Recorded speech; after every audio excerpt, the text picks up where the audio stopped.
Hello అండి, అందరు ఎలా ఉన్నారు ఫ్రెండ్స్? బాగున్నారా? మేము కూడా బాగున్నాము. ఇంకా మామిడికాయ పచ్చడి అందరు ఎప్పుడో పెట్టేశారు, నేను మాత్రం ఇప్పుడు పెడుతున్నాను. అంటే మే నెలలో లాస్ట్ వీక్లో పెడుతున్నాను అనమాట. మార్చి ఏప్రిల్ నెలలోనే పెట్టాలి, కాకపోతే నాకు కుదరలేదు. మేము పెళ్ళిళ్ళకు ఫంక్షన్స్కి వెళ్ళి రావడము, అలసిపోవడము, తర్వాత పెడదాంలే అని అనుకున్నానే తప్ప పెట్టలేదన్నమాట. ఇంకా మొత్తానికైతే మామిడికాయ పచ్చడి పెట్టాలి అని ఫిక్స్ అయ్యాను. మార్కెట్కి వెళ్తే అక్కడ మామిడికాయలు కూడా లేవన్నమాట. అంటే పచ్చడికి కావాల్సిన కాయలు ఎక్కువగా లేవు. ఒక ఆంటీ దగ్గర కొన్నే ఉన్నాయి, అందులో మంచి మంచి కాయలు అయితే తీసుకొచ్చారు. ఇంకా పెడదామని అనుకొని ఈరోజు తీసుకొచ్చారు. అలాగే వెజిటేబుల్స్, ఫ్రూట్స్ కూడా తీసుకొచ్చారు. మొత్తానికైతే ఇక్కడ కనిపిస్తున్నాయి, ఇవి మామిడికాయ పచ్చడికి సంబంధించిన కాయలే. కాకపోతే ఇందులో 2 కాయలు అయితే మెత్తబడిపోయాయి అనమాట. అంటే పండుగ అవడానికి సిద్ధంగా ఉన్నాయి.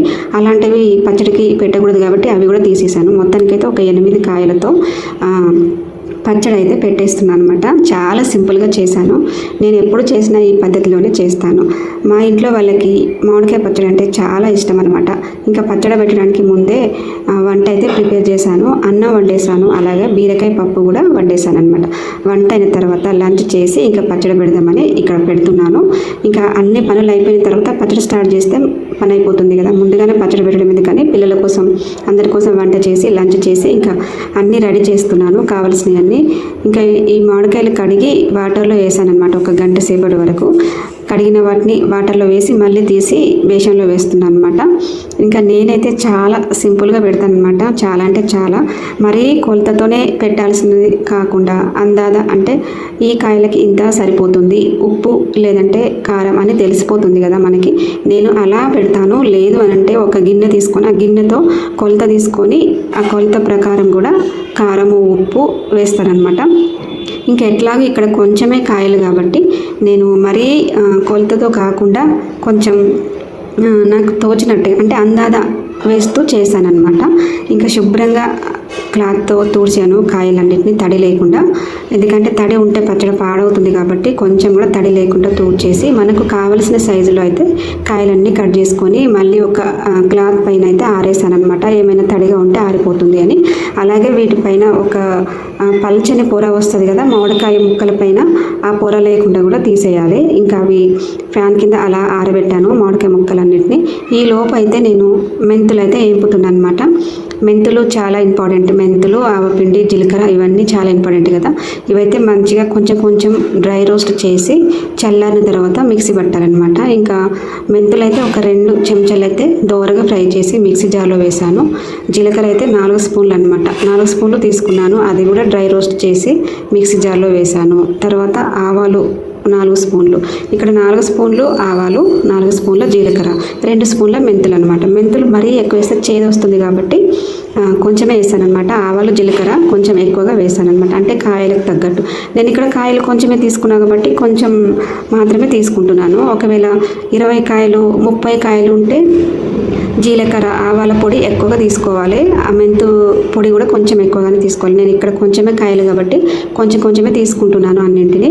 అలాగే కొంచెం దొడ్డుప్పు కూడా వేడి చేస్తున్నాను అనమాట. అంటే ఏంపడం కాదు, ఆల్రెడీ జీలకర్ర, ఆవాలు ఏంపాను కదా, అదే కడాయిలో కొంచెం దొడ్డుప్పు వేసి అటు ఇటు కలుపుతున్నాను. ఎందుకంటే తడిదనం లేకుండా ఉంటుంది కదా, మిక్సీ పడితే పౌడర్ అవుతుంది అన్నట్టుగా ఇక్కడ మిక్సీ పట్టి పక్కన పెట్టాను. అలాగే ఎల్లిపాయలు కూడా పొట్టు తీసి కొంచెమేమో గ్రేవీ లాగా చేశాను. అంటే మనకు పచ్చళ్ళలో గ్రేవీ కావాలి కాబట్టి ఎల్లిపాయలను దంచి పక్కన పెట్టేసుకున్నాను, అంటే మిక్సీ పట్టి. ఇంకా కొన్నేమో తాలింపులో వేయడానికైతే పక్కన పెట్టాను. ఇంకా ఇందులోకి అయితే పల్లి నూనె తీసుకున్నాను అనమాట. నువ్వుల నూనె లేదంటే పల్లి నూనె అయితే పచ్చళ్ళలోకి బాగుంటుంది కదా. ఇక్కడ నేను పల్లి నూనె మాత్రమే తీసుకున్నాను. ఇంకా ఇవన్నీ డ్రై రోస్ట్ చేశాను కదా, ఇవన్నీ చల్లారే వరకు అయితే తాలింపు వేస్తున్నాను. అంటే మొత్తం తాలింపు వేయకుండా కొంచెం తాలింపు వేస్తాను. అలాగే ఇంకా కొంచెం అయితే పచ్చి నూనె అలాగే వేస్తాను అనమాట పచ్చడిలో. ఇక్కడ నేను కొంచెం కడాయిలో ఆయిల్ వేసి జీలకర్ర, ఆవాలు, కొంచెం మెంతులు, అలాగే ఎల్లిపాయలు కూడా ఎక్కువగా తీసుకుంటున్నాను. మేము ఏ పచ్చడి చేసినా కూడా ఎల్లిపాయలు అలాగే ఎండుమిరపకాయలు అయితే తాలింపులో ఎక్కువగా వేస్తాను. ఎందుకంటే మాకు చాలా ఇష్టం అనమాట. నేను ఇందులో ఎల్లిపాయలు దంచి అంటే మిక్సీ పట్టి ఎక్కువగానే తీసుకున్నాను. తాలింపులో కూడా ఎక్కువగానే వేస్తున్నాను. ఎండుమిరపకాయలు కూడా వేస్తున్నాను తాలింపులో. ఎందుకు ముందుగానే తాలింపు వేస్తున్నానంటే చల్లారలే కాబట్టి. ఇంకా నేను వేపుకున్న జీలకర్ర, ఆవాలు, మెంతులు చల్లారిన తర్వాత పౌడర్ చేస్తాను కదా, ఆ లోపు ఇవి తాలింపు వేసి పక్కన పెడితే చల్లారుతుంది. తర్వాత పచ్చడి కలిపిన తర్వాత ఈ తాలింపు అందులో కలిపిన తర్వాత కూడా నేను ఇంకా కొంచెం ఆయిల్ వేస్తాను అనమాట. అంటే మొత్తం ఒకేసారి ఆయిల్ వేసి అందులో తాలింపు వేసి చల్లగైన తర్వాత కలపడం కంటే కొంచెం తాలింపు సరిపోయేంతగా ఆయిల్ వేసి ఈ ఆయిల్ మళ్ళీ తాలింపు ఆయిలే కాకుండా నేను ఇంకా మిగిలిన ఆయిల్ కూడా పచ్చి ఆయిలే వేస్తానన్నమాట. ఇలా వేయడం వల్ల పచ్చడి అనేది నల్లగా అవ్వకుండా ఉంటుంది, పాడవకుండా ఉంటుంది. ఇంకా పచ్చడి రెడ్గా ఉండడమే కాకుండా టేస్ట్ కూడా చాలా బాగుంటుంది. ఇక్కడ మామిడికాయలు అయితే మంచిగా తడి లేకుండా మామిడికాయ ముక్కలు అన్నీ ఆరిపోయాయి. పైన కొంచెం నీళ్ళలాగా అదే పల్చని పొరలాగా వస్తుంది కదా, అవైతే తీస్తున్నాను అనమాట. అది ఉండడం వల్ల పచ్చడి కూడా పాడవుతుంది కదా. ఇంకా అవన్నీ ఏం లేకుండా మామిడికాయ ముక్కలకున్న ఆ పొర లాంటిది అంతా తీసేసి ఒక బేషన్లో అయితే వేశాను. ఇంకా మా వాళ్ళైతే ఇంతకు ముందు నుండే అంటున్నారు అనమాట, పోయిన మంత్ నుండి అంటున్నారు, మామిడికాయ పచ్చడి ఎప్పుడు పెడతావు, కాయలన్నీ అయిపోతున్నాయి, ఇంకా మనం మామిడికాయ పచ్చడి పెట్టాము ఈ నెలలో అసలు పెట్టాము అని అంటున్నారు. కానీ ఈరోజే తెప్పించి ఈరోజే పెట్టేస్తున్నామంట. అనుకోకుండా పెట్టేస్తున్నాను, ఎందుకంటే అసలు కాయలు అయిపోయాయి, పచ్చడి కాయలు లేవు అసలు ఎక్కడ దొరుకుతాయి అనుకున్నాను. కానీ మార్కెట్కి వెళ్తే కొన్ని దొరికాయి అనమాట. అంటే ఒక ఆంటీ అమ్ముతుంటే తీసుకొచ్చారు. ఇంకా మొత్తానికైతే ఈరోజు అయితే పెడుతున్నాను. మొత్తం కాయలన్నీ ఒక గిన్నె నిండా అయ్యాయి అనమాట. అంటే ఒక బౌల్ కొలతగా తీసుకోవచ్చు, లేదంటే అందాజగా వేసుకోవచ్చు. ఇక్కడ నేనైతే ఒక గిన్నె నిండా తీసుకున్నాను. అంటే ఆ గిన్నె నిండుగా మామిడికాయ ముక్కలు అయితే అయ్యాయి అనమాట. ఇంకా ఆయిల్, సాల్ట్, జీలకర్ర, ఆవాలు, మెంతుల పొడి మిక్సీ పట్టింది కూడా చల్లారిపోయింది. ఇంకా ఎల్లిగడ్డ కూడా నేను మిక్సీ పట్టుకున్నాను ఎక్కువనే. అలాగే కొన్ని పోపులో వేసాను కదా, అవి కాక ఇది అనమాట. ఎందుకంటే ఎల్లిగడ్డ దంచి వేయడం వల్ల ఈ జీలకర్ర, ఆవాల పిండి వీటితోటి కదా మనకు గ్రేవీ వచ్చేది. అందుకోసమే నేనైతే ఇవన్నీ రెడీ చేసి చల్లారేటట్టు అయితే చూశాను అనమాట. ఇంకొక గిన్నె నిండుగా మామిడికాయ ముక్కలు అయితే అయ్యాయి అనమాట. ఇంకా ఆ గిన్నెలో సగం వరకు కారం వేసుకోవచ్చు, ఇంకొక సగం వరకు సాల్ట్ వేసుకోవచ్చు. అలా కొలతతో వేసుకోవచ్చు, లేదంటే అందాజుగా కూడా వేసుకోవచ్చు. ఇక్కడ మొత్తానికి అయితే కాయలన్నీ ఒక బేషన్లో వేసిన తర్వాత నేనైతే ఆయిల్ అయితే పోస్తున్నాను అనమాట. కొంచెం ఆయిల్ వేసి కాయలన్నింటికి ఆయిల్ కలిసేటట్టు అయితే కలుపుతున్నాను. ఎందుకంటే ఇలా ఆయిల్ వేసి ఫస్టే కలపడం వలన మనము ఉప్పు, కారము, ఈ జీలకర్ర పొడి, ఆవాల పొడి, మెంతు పొడి వేసినప్పుడు మంచిగా పడుతుంది కాయలకి. అందుకోసమే అలాగే కొంచెం ఆయిల్ వేసి మొత్తం కలిసేటట్టు కలిపిన తర్వాత ఇక్కడ నేను మిక్సీ పట్టిన ఎల్లిగడ్డ అందులో వేసాను అనమాట. తర్వాత జీలకర్ర, మెంతులు, ఆవాల పొడి కూడా వేసాను.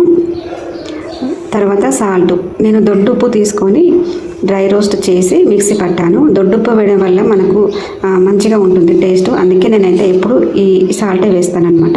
ఇక్కడ నాకు ఈ గిన్నెతో నిండుగా అయ్యాయి కాబట్టి నేను ఇక్కడ ఈ గిన్నెలో సగం వరకు కారం తీసుకుంటున్నాను. అలాగే ఇంకొక పావు వంతు సాల్ట్ తీసుకున్నాను అనమాట.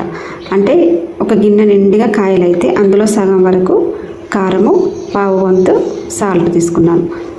ఇప్పుడైతే అందాజతో వేస్తున్నాను, నాకు సరిపోతుందని తెలుస్తుంది కాబట్టి ఇలా కూడా వేస్తున్నాను. అంటే ఒక గిన్నె, చిన్న గిన్నె నిండుగా కారం వేస్తున్నాను.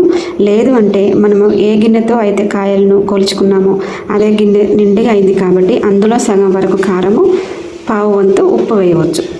లేదంటే అందాజ తెలుస్తుంది కదా మనకి ఎన్ని కాయలు ఉన్నాయి అనేది, దాని ప్రకారం కూడా కాయలకి సరిపడ ఉప్పు, కారం వేయవచ్చు. నాకు ఇక్కడ ఒక గిన్నె నిండుగా అయితే తీసుకొని కారం వేసాను, ఉప్పు, జీలకర్ర, ఆవాల పొడి, మెంతు పొడి, ఎల్లిగడ్డ పేస్ట్ చేసింది కూడా వేసి ఇంకా పచ్చి ఆయిల్ వేసి కలుపుతూ ఉన్నాను. కలిపిన తర్వాత ఇక్కడ నేను తాలింపు వేసాను కదా, ఈ తాలింపు అయితే ఇంకా చల్లారాలన్నమాట. చల్లారిన తర్వాత ఇంకా ఇందులో వేసి కలపడమే.